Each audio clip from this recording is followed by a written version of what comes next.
Hello আমার দুষ্টু প্রিয় মিষ্টি বন্ধুরা, তোমরা সকলে কেমন আছো? বন্ধুরা, আজ তোমাদের মাঝে নতুন একটি লাগালাগির গল্প নিয়ে চলে আসলাম। বন্ধুরা, গল্পটি শেষ পর্যন্ত দেখলে আপনার দাঁড়িয়ে যাবে, আপনারা হাতের কাজ করতে বাধ্য হবেন। চলুন বন্ধুরা, গল্পটি শুরু করি। সমুদ্র কাজ শেষ করেই দলবল নিয়ে সেন্টারের ভিতর ঢুকল। ঢুকেই এদিকে সেদিকে বারবার চোখ বুলাচ্ছে তার প্রিয়তমাকে এক ঝলক দেখার জন্য, কিন্তু হতাশ হল। না, তার চড়ুইবু এই মহলে নেই। ঠিক এ সময়ে মারিয়াকে দেখতে পেল, যে একবার এদিক তো একবার সেদিক কাকে যেন খুঁজছে। সমুদ্র মারিয়াকে ডাক দিল। মারিয়া এগিয়ে আসতেই জিজ্ঞাসা করল, ঝিনুক কোথায়? মারিয়া, ঝিনুক তো সেন্টারের 2 নম্বর রুমে। ওর ওয়াশ রুমে যাওয়ার দরকার ছিল, তাই ওখানে গেছে। সমুদ্র, তুমি ওরে একা রেখে এখানে এসেছ কেন?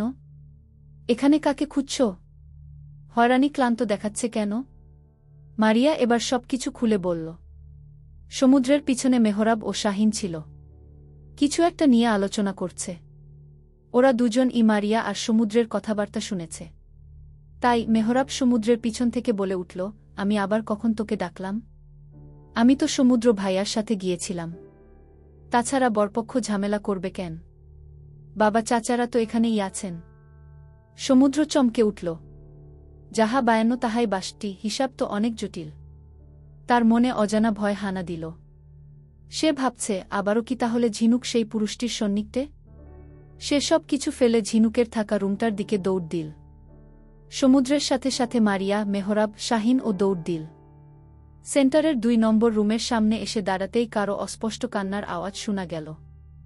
সমুদ্র থমকে গেল। হৃদস্পন্দন বেড়ে গেল, বুকের ভেতর ঝড়ের পূর্বাভাস পাওয়া গেল। হঠাৎ সমুদ্রের নজর কাড়ল ফ্লোরের উপর থাকা চিরকুটটি। যা চকচক করছে, রেখে যাওয়া ব্যক্তিটি এমন করেই রেখেছে যেন চিরকুটটি চোখে পড়ে। সে হাত দিয়ে উঠিয়ে চিরকুটটা পকেটে ভরে নিল। দরজাটা বাইরের থেকে লক করা। খুলে ভেতরে ঢুকতেই দেখে ঝিনুক দরজার পাশেই হেলান দিয়ে বসে আছে। অস্পষ্টভাবে কান্না করছে। ঢেকুর উঠে গেছে। সমুদ্র তার প্রিয়তমার এমন অবস্থা দেখে কেঁপে উঠল। তাড়াতাড়ি ঝিনুকের সামনে বসে ঝিনুককে বুকে জড়িয়ে নিল। সমুদ্র, চড়ুই, হয়েছে কি? এমন করে বসে আসিস কেন? কান্না করছিস কেন? আমাকে বল। এতক্ষণ আমার ইহজাগতিক কিছুর প্রতি ধ্যান ছিল না। আজ প্রথম আমি এরকম পরিস্থিতিতে পড়লাম। লোকটি আমাকে ছুঁয়েছে। কোনো অধিকারে? উনি সমুদ্র ভাইজা আর আমার সম্পর্ককে অপবিত্র বলেছে। কেন? সমুদ্র ভাইয়ার উপস্থিত টের পেতেই আমি তাকে জড়িয়ে ধরলাম। কান্না করতে করতে সবটাই খুলে বললাম। আজ আমি ভয় পাই নাই তেমন, কিন্তু অপ্রত্যাশিত ছোঁয়ায় আমি ভেঙে পড়েছি। একটা মেয়েকে তার বিরুদ্ধে ছোঁয়া, এটা মেয়েটার জন্য কতটা কষ্টকর, যার সাথে ঘটে সেই বুঝে। সমুদ্র ভাইজা আমার চোখের পানি মুছে দিয়ে আমার গালে একটা চুমু দিল। বলল, তুই কখনো আমার কাছে অপবিত্র হবি না। আমি তোকে বিশ্বাস করি চড়ুই। সমুদ্র ভাইয়ার সাথে সাথে যে আমার ভাই ও এ রুমে আছে, আমার তা খেয়াল ছিল না। এতক্ষণে আমার কান্না থেমে গেছে। ভাইয়ার আগে দরজাটাতে একটা লাথি মারল, সেটা অনেকটাই বিকট আওয়াজ হল। আমি কেঁপে উঠলাম। সমুদ্র ভাইয়া হাতটা মুষ্টিবদ্ধ করে রাগ নিয়ন্ত্রণ করছে। আমি সব পেরিয়ে ভাইয়ার দিকে তাকালাম। শাহিন, ওর এত বড় সাহস! ও তোর গালে স্পর্শ করেছে? সমুদ্র, এই তোর পাওয়ার, এখন পর্যন্ত বের করতে পারলি না, কুত্তার বাচ্চাটা কেডা? মেহরাব, ভাইজা তুমি শান্ত হও। কিভাবে বের করব? নাজিম ভাইয়া ও পারছে না। এটা যেহেতু পারিবারিক ঘটনা, হুট করেই কাউকে ইনভেস্টমেন্টের জন্য ইনভলভ করা সম্ভব নয়। সমুদ্র ভাইয়ার পেছনে সারাক্ষণ মিডিয়ার লোক লেগে থাকেই, এর আগে সমুদ্র আর ঝিনুককে নিয়ে অনেক কিছু ঘটে গেছে। সমুদ্র ভাইয়ার পিছনে এতই শত্রু। শাহিন, তাই বলে ওরে ছেড়ে দিব নাকি? ওর সাহস দেখে আমার পায়ের রক্ত মাথায় উঠে গেছে। মেহরাব ভাই, কি বলবো? এমন আহামরি কোনো ক্লু ও নেই, প্রচুর শার্প চিন্তাভাবনা। একটা মানুষের হাত আরেকটা ছেলের পা কেটে ফেলছে, তাও কোনো হদিস মিলছে না। শেখ রংমহলে ঢুকে ঝিনুককে চিরকুট দিয়ে গেছে, কত বড় কলিজা! কেন যেন হিসাবে মিলছে না, গোলক ধাঁধায় আটকে আছে সব। সমুদ্র, এবার মিলবে। এই সেন্টারের সবকিছু নিয়ন্ত্রণে রেখেছি আমি। আমি জানতাম এরকম কিছু ঘটনার সম্ভাবনা নয়। কারণ প্রতিটা বার ও লম্বা সময়ের পর হাজির হয়। কারণ ও প্ল্যান ছাড়া কোনো কিছু করে না। তাছাড়া ঝিনুক যা বলল তার মানে ও নজর রাখছে আমাদের, এত কিছু ওর জানার কথা নয়। নিশ্চিত এমন কেউ আছে যে আমাদের কাছেই, চেনা অথবা মুখ চেনার মধ্যে, যে ওরে সাহায্য করছে। সমুদ্র ভাইয়ার কথায় যুক্তি আছে। লোকটি আমাদের প্রতিটি পদক্ষেপ সঠিকভাবে বর্ণনা করছে। আমি চোখের পানি মুছে সমুদ্র ভাইজাকে বললাম, আপনি ঠিক বলেছেন। আপনারা আসার মিনিট 5 আগে ও এখানে দাঁড়িয়ে আমাকে বলছিল সব কিছু, হঠাৎ করেই মোবাইল বেজে উঠল, ও সময় ব্যয় না করেই জানালা দিয়ে চলে গেল। এই সেন্টারের সবকিছু আপনার নিয়ন্ত্রণে, তাই না? তার মানে কে কে অনুষ্ঠানে আসছে সব কিছুর লিস্ট আছে। অপরিচিত কেউ তো অনুষ্ঠানে আসতে পারবে না। সমুদ্র ভাইরা কিছুক্ষণ ভাবল। তারপর মারিয়া সহ আমাকে মা চাচিদের সাথে গাড়িতে উঠিয়ে দিল। অনুষ্ঠান যেহেতু শেষের পথে, তাই সবাই যার যার মতো চলে যাচ্ছে। আমরাও বাড়ির দিকে রওনা দিলাম। আমি গাড়ির পাশে হেলান দিয়ে শুধু ভাবছি। সমুদ্র, নাজিম, মেহরাব আর শাহিন সেন্টারে আসা বর ও কনে উভয় পক্ষের লিস্ট চেক করল। অপরিচিত কেউ কে পেল না।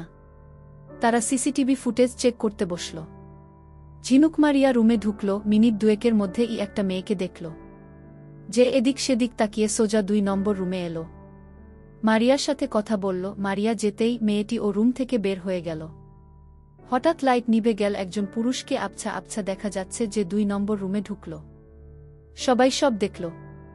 কি বিচক্ষণ বুদ্ধিমান চিন্তা ভাবনা! সমুদ্র সহ সবাই সেন্টারের বাইরে চলে গেল।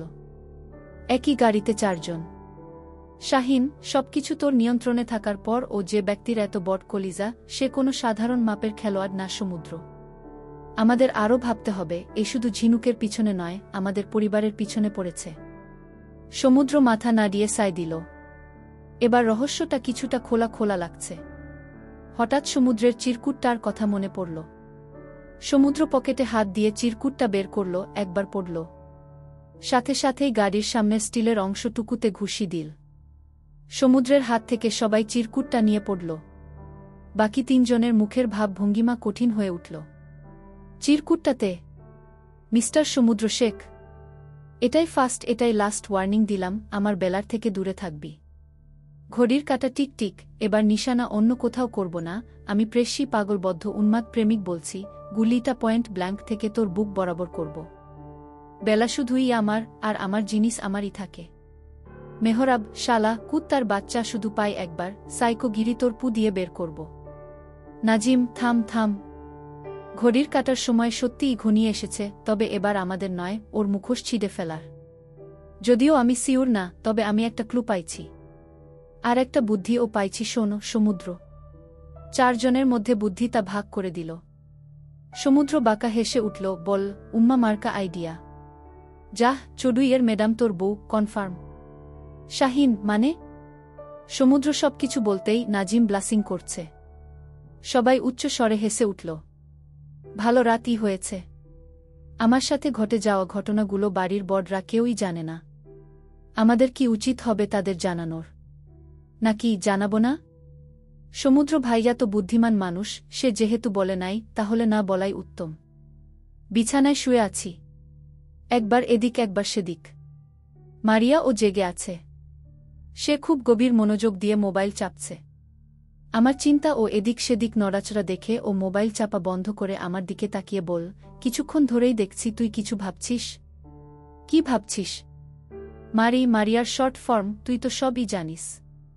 এই ঘটনাগুলোর শুরু থেকে এখন পর্যন্ত কোনো কিছুই বাদ নয়। তবে মারিয়া, তবে কি? তুই কি কিছু লুকাচ্ছিস? কি রে? না, লুকানোর কিছু নেই। এরকম বদ্ধ উন্মাদ আমার পছন্দ না, তাই আহামরি কিছু নেই লুকানোর। কিন্তু আমি ভাবছিলাম, আজ ও নিজেকে কভার করে আসলো না কেন? ও আমাকে বেলা বলে ডাকছে কেন? মারিয়া, তুই কি ভাবছিস? ওরে দেখলে চিনবি তুই? না, চেহারা দেখি নাই। চিনব কি করে? তবে ও তীব্র পারফিউম ব্যবহার করে, এরকম তীব্র ঝাঁঝওয়ালা পারফিউমের ঘ্রাণ আমি এইবার প্রথম অনুভব করেছি। কণ্ঠস্বরটা ও কেমন যেন। খুব বেশি বয়সের হবে না, হয়তো 25 বা 26-এর উপর নিচ হবে। ও গুনগুনিয়ে একটা গান ধরেছিল, কি যেন গানটা, হ্যাঁ মনে পড়ছে, বন্ধু তুমি ভালো, তুমি তো চাঁদের আলো গু। মারিয়া, তাহলে তুই কি বলতে চাচ্ছিস ওই পারফিউমের গন্ধ আর এই গানের কণ্ঠস্বরে তুই তাকে চিনতে পারবি? হয়তো আবার হয়তো না গি। মারিয়া আর আমি শুয়ে পড়লাম। এটা সেটা ভাবছি আর দুজনেই কথা বলছি। এবার আমাকে আরও শক্ত হতে হবে। আমাকে নরম পেয়ে আমার ঘাড়ে উঠে নাচছে, ওর শেষ আমাকেই করতে হবে। এক পর্যায়ে এগুলো ভাবতে ভাবতে ঘুমিয়ে পড়লাম। সমুদ্র গভীর চিন্তায় আছে। সে নিজের হায়ারে যত লোক, যত কর্মচারী আছে লিস্ট বের করল। সারাদিন মন্ত্রী পরিষদের কাজ, এখানে সেখানে এটা সেটা নিয়ে ব্যস্ততা, তার উপর যতটুকু সময় পায় তার চড়ুই পাখিকে দিতে চেষ্টা করে, সেটাতে বাধা হয়ে দাঁড়ায় গেছে একজন। আরে এ দুনিয়ায় কি ওর জন্য মেয়ের অভাব পড়ছিল, আর প্রকৃতির সবসময় কি সমুদ্রের উজারের সময় কাবাবে হাড্ডি ঢুকাতে হয়? ধুর, এ যন্ত্রণা আর সহ্য হচ্ছে না। একবার এটা তো আরেকবার ওটা।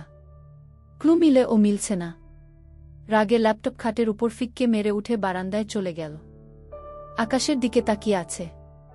আজ জ্যোৎস্নার আলো নেই, চারদিকে নির্জীব পরিবেশ থমথমে হয়ে আছে। যেন তারা ও সমুদ্রের মনের পরিস্থিতি বুঝতে পারছে।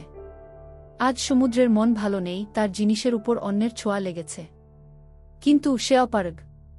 পারছে না কিছু করতে, তাকে পেলে সমুদ্র 7 জন্মের নিদারুণ খেলা এক জন্মে দেখিয়ে দিত।